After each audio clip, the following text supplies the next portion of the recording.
नमस्कार मित्रों, हर हर महादेव। मैं सीमा सिंह। मित्रों, ये तो पता ना, अप्रैल में अब विधानसभा का चुनाव आने वाला है और चुनाव का आगाज अभी से हो गया है। ममता बनर्जी तो मतलब ये मछली की तरह तड़प रही बिन पानी के, क्योंकि वहाँ पे ऐसा सर्वे हो रहा है। तो जिस जिस राज्य में ऐसा सर्वे होता है वहाँ वहाँ जो चुनाव होने वाला था, तो वहाँ का जो वर्तमान मुख्यमंत्री होता है वो ऐसे ही तड़पता है। कोर्ट जा रही है, केस लड़ रही है, कभी वकील बन रही है, चुनाव आयोग से लड़ती है, ज्ञानेश कुमार से लड़ती है, कोर्ट में 12 फटकार खाने के बाद भी ऐसे सर्वे पे रोक लगाने जाती है। ठीक है। और बाकी पार्टियों ने भी कमर कस ली है। बीजेपी तो वहाँ शुरू से ही चुनावी तैयारियों में जुटी हुई है। ठीक है। हाँ, यूजीसी एक ऐसा मैटर उठा दिया जिससे कि बीजेपी को झटका लग सकता है। चलो हम इन सब की बात नहीं करते, हम कांग्रेस की बात करते हैं। आपको तो पता है कि बंगाल में कांग्रेस पिछले 35 से 40 सालों से गायब है। कांग्रेस को कोई नहीं पूछ रहा। और आपको पता है ना कि ममता बनर्जी कभी कांग्रेस में ही हुआ करती थी और कांग्रेस को तोड़ के ही उन्होंने तृणमूल कांग्रेस टीएमसी बनाया। ठीक है। तो कहा जाए तो 40 सालों से कांग्रेस का वहां पे मतलब कोई वो नहीं है, एक सीट भी नहीं जीत पा रही कांग्रेस, 0 सीट। बीजेपी तो फिर भी 75-76 सीट जीत लेती है। लोकसभा का 20-20 सीट, 18-18 सीट जीत लेती है। पर कांग्रेस का तो एकदम सूपड़ा साफ है। तो पर फिर भी हमें राहुल गांधी के जज्बे को सल्यूट करना पड़ेगा। राहुल गांधी को पता है कि हमारा वहां पे कोई आधार नहीं है, कोई जन आधार नहीं है। फिर भी राहुल गांधी या पूरी कांग्रेस ने फैसला किया है कि हम ये बंगाल में अकेले चुनाव लड़ेंगे, ममता बनर्जी के साथ मिलकर चुनाव नहीं लड़ेंगे। वो अलग बात है कि ममता बनर्जी कांग्रेस को भाव नहीं दे रही, और ममता बनर्जी जरूर इंडिया गठबंधन की सदस्य है।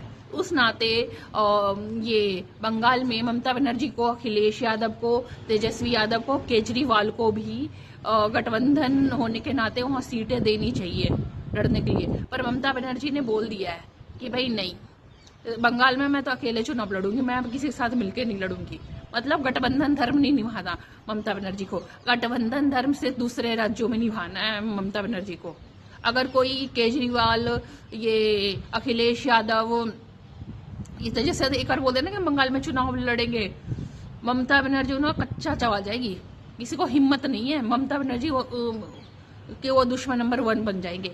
तो आज तक कभी केजरीवाल ने बोला कि मैं बंगाल में चुनाव लड़ूंगा, या ये तेजस्वी यादव ने बोला? नहीं, इनकी हिम्मत ही नहीं कि बंगाल में चुनाव लड़ ले ममता बनर्जी के उसमें। ये सब बस ममता चापलूसी करते रहते हैं, दीदी दीदी दीदी दीदी। ठीक है। तो खैर, कांग्रेस से तो ममता बनर्जी का 36 का आंकड़ा है। टाइम समय समय पर ये कांग्रेस के कोई ना कोई नेता ममता बनर्जी को दुत्कारता रहता है, उसके खिलाफ बयान दे देता है, उसकी ममता बनर्जी की पोल को खोल कर देता है। पर खैर, हम तो राहुल गांधी के जजों को सलाम करते हैं कि इतने हार के बाद भी उन्होंने फैसला किया कि हम बंगाल में अकेले चुनाव लड़ेंगे। पर होना कुछ नहीं है, वही ढाक के 3 पात। सीटें कितनी आएंगी? 0। पर मुझे ये नहीं पता कि कांग्रेसियों में ये कॉन्फिडेंस आता कहाँ से है, कहाँ से आता है अकेले चुनाव लड़ेंगे वो। और हाँ, कांग्रेस ने ये भी बोला कि हम बिहार में भी अब अकेले ही चुनाव लड़ेंगे। उन्होंने तेजस्वी यादव से अपना गठबंधन तोड़ लिया।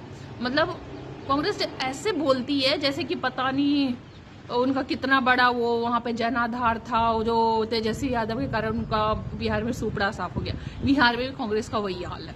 ठीक है। कांग्रेस जिस पार्टी के साथ भी गठबंधन करती है, कांग्रेस तो डूबती है, और साथ में जो वहां की लोकल पार्टी होती है वो भी डूब जाती है। तो ममता बनर्जी तो खैर इन मामलों में बहुत तेज है और एकदम क्लियर कर देती कि मैं किसी के साथ चुनाव लड़ने वाली, मैं किसी का सीट बंटवारा नहीं करने वाली। ठीक है।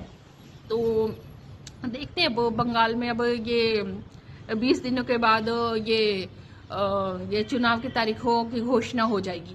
ठीक है। तो ये जो बिहार में मोदी जी लाए थे ना 10-10 हजार का स्कीम महिलाओं को दिया था, तो बंगाल में भी ये स्कीम लानी चाहिए। 10-10 हजार हर महिलाओं के खातों में आ जाएगा, तो बंगाल को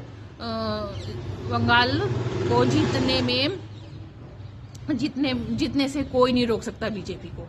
ठीक है। ये फार्मूला बहुत अच्छा है कि वहां के महिलाओं को अपनी तरफ कर लो। ठीक है। बंगाल में ममता बनर्जी हर महिलाओं को खातों में पैसा देती है, 1-1 हजार रुपए देती है। तो ये बंगाल में महिलाएं बहुत बड़ी ताकत है ममता बनर्जी की। ठीक है। तो देखते हैं क्या होता है। जय हिंद।